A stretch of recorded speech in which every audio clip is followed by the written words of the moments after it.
So you grew up in Buffalo, I grew up in Pittsburgh. These are big manufacturing towns historically, where it's declined over the last 20 years. And a lot of workers think that trade had a lot to do with it. And so we see in this election lots of conversations, opposition to everything to NAFTA, to TPP and others.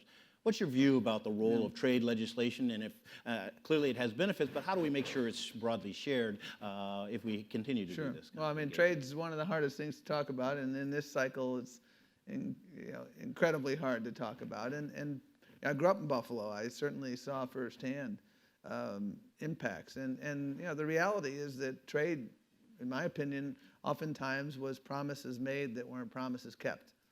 To me, the question that flows from that is not whether we just simply put up our hands, but can we learn from it? Can we I don't think you can put the globalization genie back in the bottle. And I don't think you can say, let's be a technology-free zone.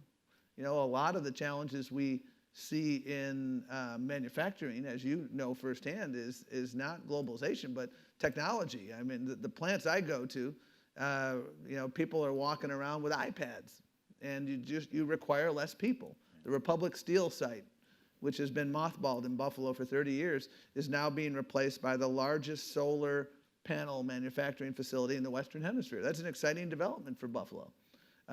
They'll probably have about a fifth of the workers that Republic Steel had in their heyday, and they require different skills. And so, to me, and for the president, the challenge is, can we put American values on globalization?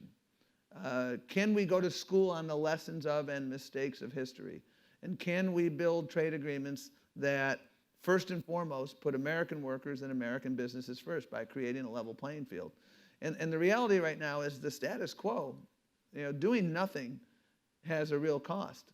And when you go to places like Washington State is the most trade-dependent state in the country.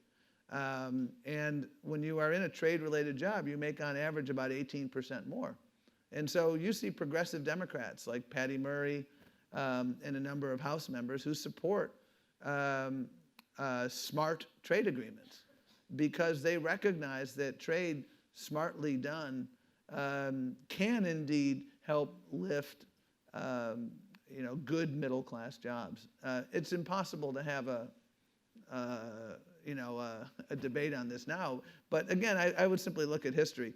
Trade agreements have always had bipartisan support, and they've had bipartisan opposition. They've always made for interesting bedfellows, and this is no different.